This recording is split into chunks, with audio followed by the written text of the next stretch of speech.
दोस्तों, आलस बहुत छोटा वर्ड है, लेकिन इसके कार्य बहुत बड़े हैं। अगर आप आलसी हैं, तो आप जीवन में कुछ नहीं कर सकते। और मैं ये हवा में नहीं कह रहा। एक राजा रंक बन जाता है आलस की वजह से, एक साहूकार भिखारी बन जाता है आलस की वजह से। तो आलस नहीं करना चाहिए, लेकिन फिर भी आलस आ जाता है। तो इसको दूर कैसे करें, सब चीज मैं इस वीडियो में आपको बताने जाने वाला हूं। नमस्कार दोस्तों, आज एक नई कहानी के साथ, नई इंस्पिरेशनल कहानी के साथ आपके सामने मौजूद हैं। अगर आपके पास बहुत सारा पैसा आ जाए तो आप क्या करेंगे?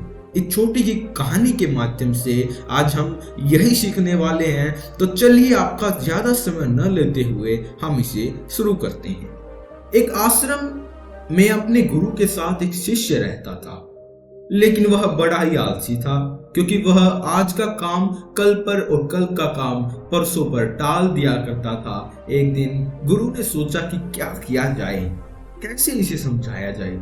तो उनके दिमाग में एक रणनीति आई। उन्होंने उसे पाठ पढ़ाने का तरीका खोज निकाला।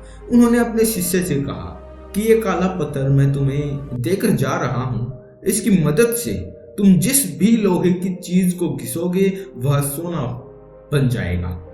लेकिन तुम्हारे पास कल सूर्यास्त तक का समय है। और यह कहकर गुरुजी चल पड़े। अब वह आलसी शिष्य सोचता रहा कि मैं इस पत्थर से यह करूंगा, वह करूंगा, अभी तो मेरे पास काफी समय है और मैं खूब सारा सोना बना लूंगा। आलसी आदमी ने सोते सोते बहुत ख्वाब बुन लिए और उनको पूरा करने की जहमत नहीं उठा रहा था, मतलब प्रयास नहीं कर रहा था, सिर्फ सोच ही रहा था।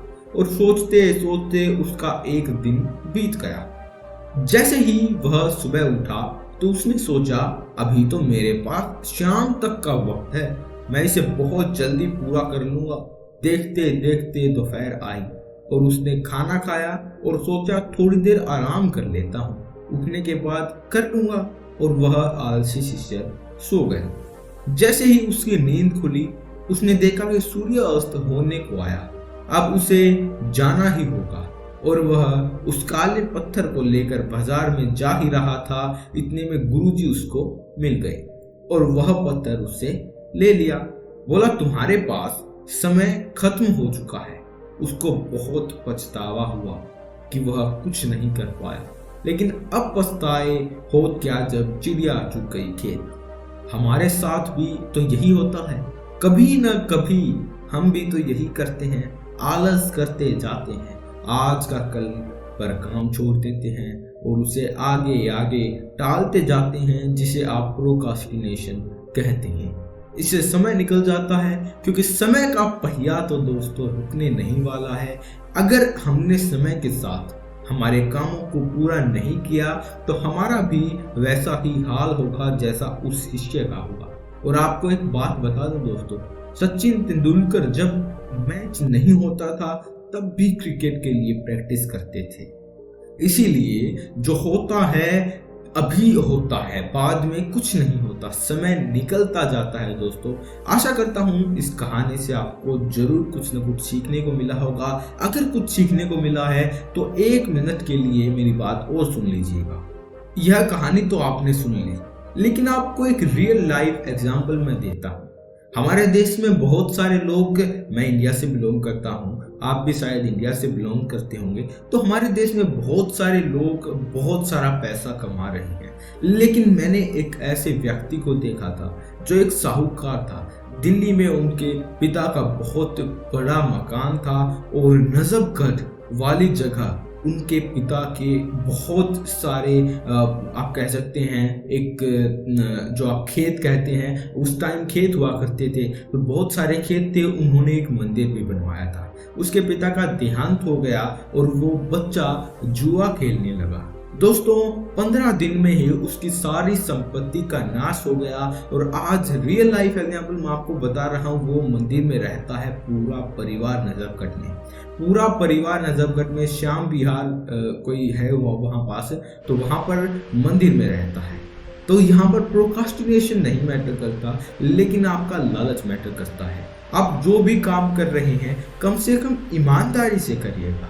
जुआ तो ईमानदारी से खेला ही नहीं जा सकता। आप समझ रहे हैं, आपके पास पैसा आ जाता है, जैसा मैंने शुरुआत में बताया, आपके पास अगर पैसा आ जाता है तो आप उसका सदुपयोग करिए, उससे शेयर मार्केट में लगाइए, उसे म्यूचुअल फंड में लगाइए, उससे कुछ ऐसी जगह लगाइए जहां वो पैसा बढ़ सकता है। और हाँ, कई लोगों की सोच यही होती है कि जुआ खेलने से जल्दी पैसा आएगा। तो दोस्तों, जहां आपको जल्दी पैसा मिले, आप एक बात ध्यान में सोच लीजिएगा, वहां आपके साथ अच्छा नहीं होने वाला है, क्योंकि जल्दी का काम हराम का काम होता है, जो कभी भी आपको रिजल्ट अच्छे नहीं दे सकता है। तो दोस्तों, आप आज से अपने आप को वादा कीजिए, मैं आपसे यही चाहता हूं कि आप अपनी लाइफ में सक्सेसफुल हों, तो आप अपने आप से वादा कीजिए, क्योंकि दिन बहुत कम है, टाइम बेहद जल्दी, टाइम किसी के लिए नहीं रुकता, किसी के लिए भी नहीं रुकता, वो राजा हो चाहे रंक हो, बल्कि भगवान ही टाइम को रोक सकते हैं। लेकिन आप भगवान नहीं हैं, लेकिन आप टाइम का सदुपयोग कर सकते हैं। कैसे? अपने टाइम को बांट लीजिएगा। टाइम टेबल यूट्यूब पर बहुत सारी वीडियोस हैं। टाइम टेबल वैसे नहीं बनाना है कि 1 घंटे में हमको ये करना है, दूसरे घंटे वो करना, ऐसा नहीं। ऐसे आप उसको अप्लाई नहीं कर पाएंगे। लेकिन आपकी लाइफ में अगर आपको सक्सेसफुल होना है तो पिछले दिन की रात को आप वो काम लिख लीजिए जो आप अगले दिन करने वाले हैं। अगर ऐसा करेंगे तो आपके साथ एक बंधन होगा कि हमको ये काम करना है, तो आप उस काम में उलझे रहेंगे। आपके पास टाइम वेस्ट करने के लिए टाइम नहीं होगा, जिससे आपको निरंतर संभावना है कि आपको सक्सेस मिल जाए। संभावना मैं इसलिए कह रहा हूँ क्योंकि हम अच्छे से वो काम नहीं करते, हम सोचते और कुछ रहते हैं, करते और कुछ रहते हैं। तो अगर आप ये कर रहे हैं तो शायद आपका भी टाइम वेस्ट ज्यादा हो। लेकिन इस कहानी को यही समाप्त करते हैं। आपको जो कुछ सीखने को मिला आप कमेंट सेक्शन में जरूर बताइएगा। ऐसी ही कहानी के लिए इस चैनल को सब्सक्राइब कर दीजिएगा। आपका बहुत बहुत धन्यवाद।